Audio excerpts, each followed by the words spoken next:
تصوف میں جمع و تفرقہ کی تعریف یہ ہے: جمع وہ ہے جو اپنے اوصاف کے ساتھ جمع ہو، اور تفرقہ وہ ہے جو اپنے افعال سے جدا ہو۔ اس سے مراد مکمل ارادہ کا انقطاع اور ارادہ الہی کے اسبات میں خلق کے تصرف کا مکمل ترک ہے۔ اس تعریف پر معتزلہ کے سوا تمام اہل سنت والجماعت اور تمام مشائخ کا اجتماع ہے، البتہ ان کے استعمال میں مشائخ کا اختلاف ہے۔ چنانچہ ایک گروہ ان دونوں کلمات کو توحید پر محمول کرتا ہے اور کہتا ہے کہ جمع کے دو درجے ہیں، ایک حق تعالی کے اوصاف میں، دوسرا بندوں کے اوصاف میں۔ حق تعالی کے اوصاف سے جس کا تعلق ہے وہ توحید کا بھید ہے، جس پر بندہ کا کوئی اختیار نہیں ہے، اور جو بندوں کے اوصاف میں ہے اس سے مراد توحید میں صدق عقیدت اور صحت عزیمت ہے۔ یہ قول حضرت ابو علی رودباری رحمۃ اللہ علیہ کا ہے۔ دوسرا گروہ حق تعالی کے اوصاف پر محمول کرتا ہے، چنانچہ وہ کہتا ہے کہ جمع حق تعالی کی صفت ہے اور تفرقہ حق تعالی کا فعل۔ حق تعالی کی صفت و فعل میں بندہ کو کوئی اختیار نہیں ہے، اس لیے کہ حق تعالی کی الوہیت میں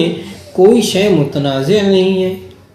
جمع ذات و صفات اسی کے لیے ہے، کیونکہ الجمع تسویہ فی الاصل، جمع اصل میں برابری کا مقتضی ہے۔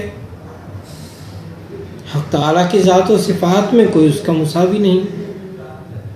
اس کی جدائی میں خلق کی تفصیل و عبارت مجتمع نہیں ہے۔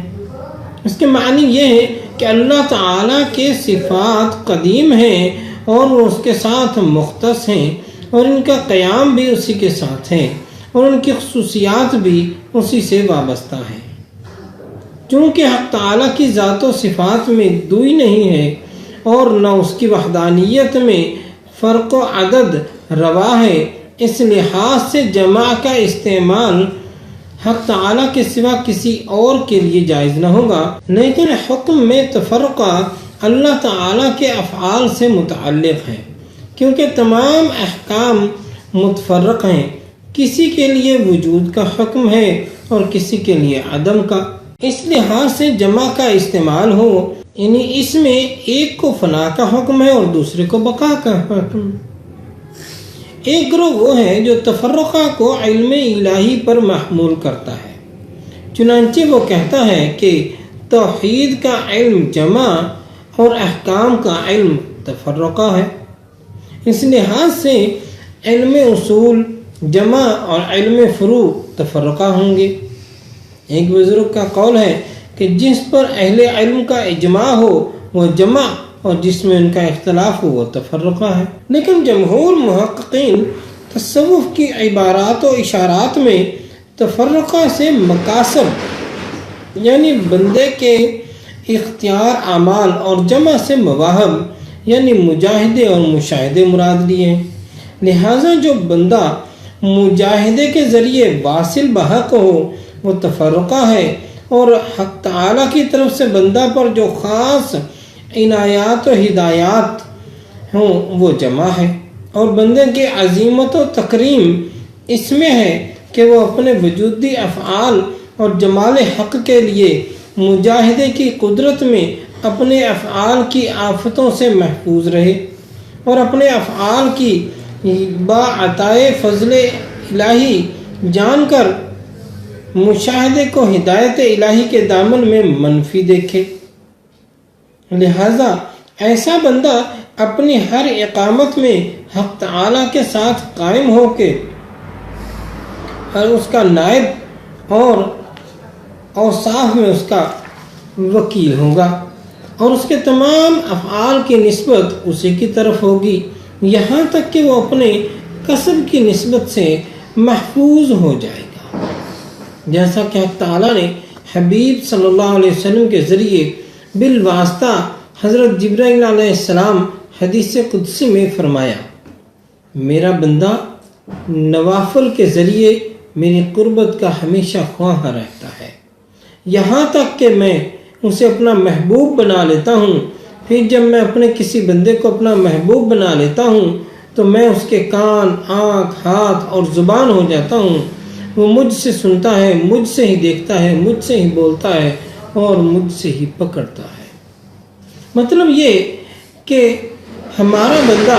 مجاہدے کے ذریعے جب ہمارا مقرب ہو کر محبوب ہو جاتا ہے تو ہم اس کے وجود کو اس سے فنا کر دیتے ہیں اور اس کے افعال کی نسبت کو اس سے اٹھا لیتے ہیں، حتیٰ کہ وہ ہمارے ذریعے ہی سنتا ہے جب وہ سنے، اور ہمارے ہی ذریعے بولتا ہے جب وہ بولے، اور ہمارے ہی ذریعے دیکھتا ہے جب وہ دیکھے، اور ہمارے ہی ذریعے پکڑتا ہے جب وہ پکڑے۔ گویا وہ ہمارے ذکر میں ایسا مستغرق ہو جاتا ہے کہ وہ ذکر کا مغلوب ہو جاتا ہے، اور اس کے ذکر میں اس کا کسب مفقود ہو جاتا ہے، اور ہمارا ذکر اس کے ذکر کا سلطان بن جاتا ہے، اور اس کے ذکر سے آدمیت کی نسبت جدا ہو جاتی ہے۔ لہذا اس کا ذکر ہمارا ہی ذکر ہوگا، حتیٰ کہ بحالت غلبہ وہ اسی کے ساتھ موصوف ہوگا۔ چنانچہ حضرت بایزید بستامی رحمۃ اللہ علیہ غلبہ حال میں نعرہ لگاتے ہیں کہ سبحانی ما اعظم شانی، پاکی ہے مجھے کتنی ہی بڑی شان ہے میری۔ یہ جو کچھ فرمایا حق تعالیٰ کی گفتار سے تھا، اور جو کہا حق کہا۔ حضور اکرم صلی اللہ علیہ وسلم نے فرمایا،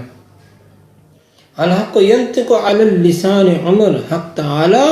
حضرت عمر کی زبان میں بولتا ہے۔ اس کی حقیقت اس طرح پر ہے کہ آدمیت پر جب حق تعالیٰ کے غلبہ کا ظہور ہوتا ہے تو اللہ تعالیٰ اسے اس کی ہستی سے نکال دیتا ہے، اور یہاں تک کہ اس کی تمام باتیں حق تعالیٰ ہی کی فرمودہ ہوتی ہیں۔ اس استحالہ کے باوجود کہ حق تعالیٰ کسی میں حلول نہیں کرتا اور نہ کسی مخلوق یا مصنوع میں ممتزج و متحد ہو جاتا ہے، اور نہ کسی چیز میں وہ پیوست ہوتا ہے، البتہ یہ جائز ہے کہ حق تعالیٰ کی محبت بندے کے دل پر غالب ہو جائے، اور اس کے غلبہ کی زیادتی میں اس کی عقل و طبع اس کی برداشت سے عاجز آ جائے، اور اس کا امر اس کے کسب سے ساقط ہو جائے۔ اس درجہ میں اس حالت کا نام جمع ہے۔ جس طرح کہ حضور اکرم صلی اللہ علیہ وسلم محبت الہی میں ایسے مستغرق و مغلوب تھے کہ جو فعل آپ سے رونما ہوتا، اللہ تعالیٰ اس فعل کی نسبت کو آپ صلی اللہ علیہ وسلم سے دور فرماتا، اور فرماتا کہ وہ فعل آپ کا نہیں بلکہ میرا تھا۔ ہر چند کہ اس فعل کا ظہور و صدور آپ صلی اللہ علیہ وسلم سے ہوا۔ چنانچہ ارشاد باری تعالیٰ ہے، وَمَا رَمَيْتَ اِذْ رَمَيْتَ وَلَٰكِنَّ اللَّهَ رَمَىٰ۔ اے محبوب صلی اللہ علیہ وسلم، وہ مشت خاک جو آپ نے دشمنوں پر پھینکی تھی وہ آپ نے نہیں پھینکی بلکہ ہم نے پھینکی تھی۔ اسی قسم کا فعل جب حضرت داؤد علیہ السلام سے صادر ہوا تو حق تعالیٰ نے اس فعل کی نسبت ان کی طرف کرتے ہوئے فرمایا، وَقَتَلَ دَاؤُدَ جَالُوتَ، حضرت داؤد علیہ السلام نے جالوت کو قتل کیا۔ یہ حالت تفرقہ کی تھی۔ اللہ تعالیٰ نے دونوں نبیوں کے افعال میں فرق و امتیاز رکھا، ایک کے فعل کی نسبت ان کی طرف ہی رکھی، اور یہ نسبت فعل محل آفت و حوادث ہے، اور دوسرے کے فعل کی نسبت اپنی طرف فرمائی۔ چونکہ اللہ تعالیٰ قدیم ہے لہذا اس کی طرف نسبت فعل آفت و حوادث سے پاک ہے۔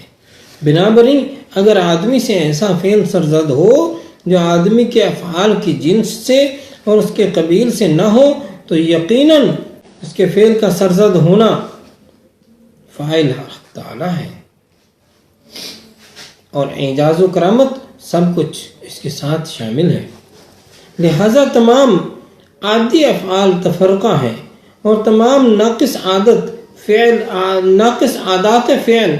جمع ہے، کیونکہ ایک رات میں قاب قوسین پہنچنا فعل عادی نہیں ہے، اور یہ بجز فعل الہی ممکن نہیں ہے۔ اسی طرح غائب درجہ سچی اور درست بات کہنا فعل عادی نہیں ہے، یہ بھی فعل الہی کے سوا ممکن نہیں ہے، اور آگ سے نہ جلنا بھی فعل عادی نہیں ہے، یہ بھی فعل الہی کے بغیر ممکن نہیں ہے، اور غیبوبت میں درست و صحیح بات کہنا بھی فعل عادی نہیں ہے، اور یہ بھی اس کے فعل کے بغیر ممکن نہیں ہے۔ غرض کہ اللہ تعالیٰ نے انبیاء و اولیاء کو یہ معجزات و کرامات عطا فرما کر ان کے افعال کو اپنی طرف منسوب فرمایا اور ان افعال کو اپنا ہی فعل بتایا، جبکہ محبوبوں کا فعل اسی کا فعل قرار پایا تو ان کی بیعت خدا کی بیعت، ان کی اطاعت خدا کی اطاعت ہوئی۔ چنانچہ حق تعالیٰ کا ارشاد ہے، ان الذین یبایعونک انما یبایعون اللہ، یقیناً جنہوں نے آپ صلی اللہ علیہ وسلم کے ہاتھ پر بیعت کی انہوں نے اللہ تعالیٰ سے بیعت کی۔ نیز فرمایا، من یطیع الرسول فقد اطاع اللہ، جس نے رسول صلی اللہ علیہ وسلم کی اطاعت کی بلا شبہ اس نے اللہ تعالیٰ کی اطاعت کی۔ خلاصہ یہ کہ محبوبان خدا اولیاء اللہ اسرار الہی سے تو مجتمع اور معاملات و اظہار سے متفرق ہیں، یہاں تک کہ اجتماع کے ساتھ دوستی و محبت کے اسرار مستحکم ہے، اور افتراق کے ساتھ بندگی کی اقامت کا اظہار صحیح و درست ہے۔ ایک بزرگ بحالت جمع فرماتے ہیں، میرا باطن متحقق ہوا تو میری زبان نے تیری مناجات کی، لہذا ہم کچھ معانی میں جمع اور کچھ معانی میں مفترق ہیں۔ اس شعر میں اجتماعی اسرار کو جمع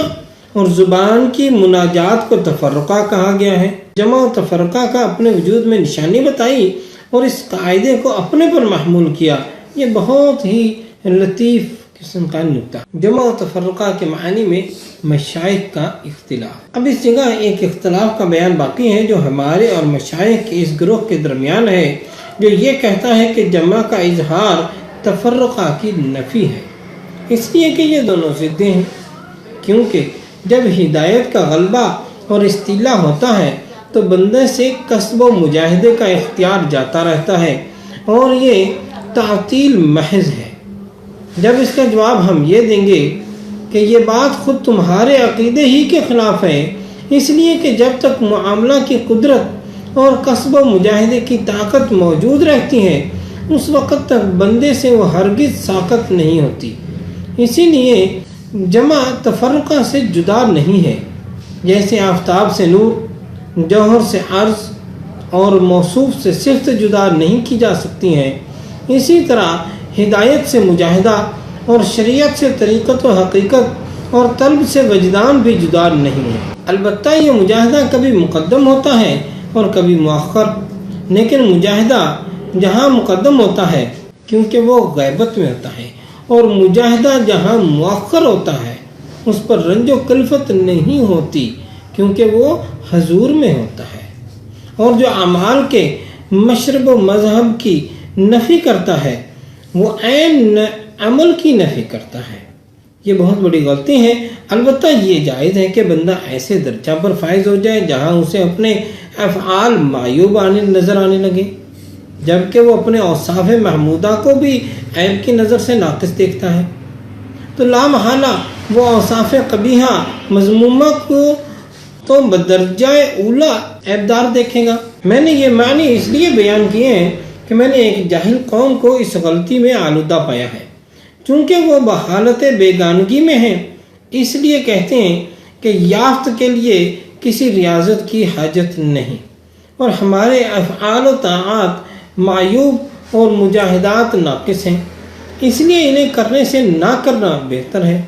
میں ان سے کہتا ہوں کہ ہمارے افعال با اتفاق فعل ہیں، اور ہمارے ہر قسم کے فعل محل علت اور منبع شر و آفت ہیں۔ بائی ہما نہ کرنے کو بھی فعل ہی کہا جائے گا، جبکہ دونوں فعل ہی ہوئے، اور فعل محل علت ہوئے تو کس وجہ میں نہ کرنے کو کرنے سے بہتر جانتے ہو، یعنی کرنا بھی تو فعل ہے اور ارادے سے نہ کرنا یہ بھی تو ایک فعل ہے۔ یہ تو ظاہری بدنصیبی و نقصان اور واضح عیب ہے، لہٰذا یہ کفر و ایمان کے درمیان بہترین فرق ہے، کیونکہ مومن و کافر دونوں متفق ہیں کہ ان کے افعال محل علت ہیں، مگر مومن بحکم فرمان خدا کرنے کو نہ کرنے سے زیادہ بہتر جانتا ہے، اور کافر بحکم تعطیل نہ کرنے کو کرنے سے زیادہ بہتر سمجھتا ہے۔ لہذا جمع یہ ہے کہ آفت کے دیکھنے میں آفت تفرقہ اور حکم تفرقہ ساقط نہ ہو، اور تفرقہ یہ ہے کہ جمع کے حجاب میں تفرقہ کو جمع جانے۔ حضرت مزین کبیر اس معنی میں فرماتے ہیں، بندے کے لیے حق تعالیٰ کی خصوصیت جمع ہے اور بندے کی بندگی اس کے لیے تفرقہ، یہ دونوں بندے سے جدا نہیں ہیں، اس لیے کہ خصوصیت کی علامت بندگی کی علامت ہے۔ معاملہ میں جب مدعی معاملہ کے ساتھ قائم نہ ہوگا تو وہ اپنے دعوے میں جھوٹا ہوگا۔ کسی بھی معاملہ میں جب مدعی اپنے معاملہ کے ساتھ نہ ہو تو پھر وہ اس معاملہ میں جھوٹا سمجھا جاتا ہے۔ البتہ یہ جائز ہے کہ بحکم الہی بجا لانے اور مجاہدے کا حق ادا کرنے میں جو تکلیف و مشقت ہوتی ہے اس کا بوجھ بندے پر نہ پڑے، لیکن یہ کسی طرح جائز نہیں ہے کہ عین جمع میں بغیر واضح عذر کے کوئی حکم شریعت یا مجاہدہ جو شریعت میں عام ہو بندے سے وہ عین حکم اٹھ جائے۔ اور اس مسئلہ کو کچھ وضاحت سے بیان کرتا ہوں۔ واضح رہنا چاہیے کہ جمع کی دو قسمیں ہیں، ایک جمع سلامت اور دوسری جمع تکثیر۔ جمع سلامت یہ ہے کہ حق تعالیٰ بحالت غلبہ، قوت، وجد شدت اور شوق کو ظاہر فرما کر بندے کے حفاظت فرمائے اور اپنا حکم ظاہر طور پر بندے پر جاری کر کے اسے بجا لانے میں اس کی نگہبانی کرے اور اسے مجاہدے سے آراستہ بنا دے۔ چنانچہ حضرت سہل بن عبداللہ تستری رحمۃ اللہ علیہ، ابو حفص حداد رحمۃ اللہ علیہ، ابو العباس سیاری مروزی صاحب مذہب حضا، بایزید بستامی، ابو بکر شبلی، ابو الحسن حضرمی اور مشائخ کی ایک جماعت قدس سرہم ہمیشہ مغلوب الحال رہتے ہیں۔ بھائی ہمہ جب بھی نماز کا وقت آتا تو اپنے حال پر لوٹ آتے تھے، اور جب نماز ادا کر چکتے تو پھر مغلوب الحال ہو جاتے تھے، اس لیے کہ جب تک تم محل تفرقہ میں ہوگے تو تم ہوگے اور خدا کا حکم بجا لانا تم پر لازم ہوگا، اور جب حق تعالیٰ تمہیں جذب کر کے مغلوب الحال بنا دے گا تو بہتر ہے کہ حق تعالیٰ اپنے حکم میں دو باتوں میں تمہاری حفاظت کرے گا۔ ایک یہ کہ بندگی کی علامت تم سے نہ اٹھے، دوسرے یہ کہ وعدے کے حکم پر قائم رکھے، کیونکہ اس کا ارشاد ہے کہ میں کبھی بھی شریعت محمدی کو منسوخ نہ کروں گا۔ اور جمع تکثیر یہ ہے کہ بندہ حکم میں دیوانہ اور مدہوش ہو جائے اور اس کا حکم پاگلوں کی مانند بن جائے۔ ایسا شخص معاملہ میں معذور ہوتا ہے اور پہلا شخص مشکور، اور جو مشکور ہوتا ہے اس کی حالت دوسرے کے مقابلہ میں زیادہ قوی ہوتی ہے، کیونکہ دوسرا بہرحال معذور ہے۔ یاد رکھنا چاہیے کہ جمع کے لیے نہ کوئی مخصوص مقام ہے اور نہ کوئی ایک حال، کیونکہ جمع اپنے مطلوب کے معنی میں ہمت کا جمع کرنا ہے۔ چنانچہ کسی گروہ کے لیے اس معنی کا کشف مقامات میں ہوتا ہے اور کسی گروہ کا کشف احوال میں ہوتا ہے، اور دونوں وقتوں میں صاحب جمع کی مراد نفی مراد سے حاصل ہوتی ہے۔ اس لیے تفرقہ جدائی ہے اور جمع وصل و ملاپ، اور یہ قول تمام اقوال میں صحیح و درست ہے، جیسا کہ حضرت یعقوب علیہ السلام کی ہمت حضرت یوسف علیہ السلام کے ساتھ جمع تھی، کیونکہ انہیں حضرت یوسف علیہ السلام کے سوا کچھ نظر نہیں آتا تھا۔ اسی طرح مجنوں کی ہمت لیلا کے ساتھ جمع تھی، کیونکہ اسے لیلا کے سوا کچھ نظر نہیں آتا تھا، اسے سارے جہان میں ہر چیز کے اندر لیلا نظر آتی تھی۔ اس قسم کی بے شمار مثالیں ہیں۔ حضرت بایزید بستامی رحمۃ اللہ علیہ ایک دن حجرے میں تشریف فرما تھے، کسی نے دستک دی اور پوچھا کیا بایزید حجرے میں ہیں؟ انہوں نے فرمایا بجوز حق کے حجرے میں کوئی دوسرا نہیں ہے، میں تو خود بایزید کو تلاش کر رہا ہوں۔ اور حضرت منصور حلاج رحمۃ اللہ علیہ کہ انا الحق کہنے کا بھی بنیادی کیفیت اور بنیادی مقام یہی ہے کہ وہ مغلوب الحال ہو چکے تھے کیفیت جمع میں. یہ لفظ جیم میم عین ہے، جمع. ایک بزرگ فرماتے ہیں کہ ایک درویش مکہ مکرمہ آیا اور وہ 1 سال تک خانہ کعبہ کے روبرو اس طرح بیٹھا رہا کہ نہ اس نے کچھ کھایا، نہ پیا، نہ سویا، نہ رفع حاجت کو کہیں گیا. اس کی تمام ہمتیں خانہ کعبہ کے مشاہدے ہی میں مجتمع رہیں. اس نے اپنے آپ کو خانہ کعبہ سے اس طرح منسوب کر دیا کہ اس کا دیدار ہی اس کے جسم کی غذا اور اس کے روح کی توانائی بن گئی. ان حقائق کے اصل یہ ہے کہ اللہ تعالیٰ نے اپنی محبت کے خمیر کو، جو کہ جوہر ہے، حصہ حصہ کر کے اس کا ایک ایک حصہ اپنے ہر محبوب کے لیے اس کی تقدیر اور لیاقت کے موافق مخصوص کر دیا ہے. اس وقت اس سے انسانی جوش، طبعی لباس مزاجی پردے اور روح کے حجاب اٹھ جاتے ہیں، یہاں تک کہ وہ جزو محبت جو اسے عطا ہوا ہے اپنی صفت پر اسے ڈھال لیتا ہے اور سرتا پا محبت کا پیکر بن جاتا ہے. اس کی تمام حرکتیں اور مشاہدے اسی سے مربوط ہو جاتی ہیں. اسی بنا پر ارباب معانی و اصحاب زبان اس کیفیت کو جمع کے نام سے موسوم کرتے ہیں. اسی معنی میں حضرت حسین بن منصور حلاج رحمۃ اللہ علیہ فرماتے ہیں کہ لبیک لبیک یا سیدی و مولائی، لبیک لبیک یا مقصدی و معنائی، یا عین وجودی یا منتہا ہممی، یا منطقی و اشاراتی و ایمائی،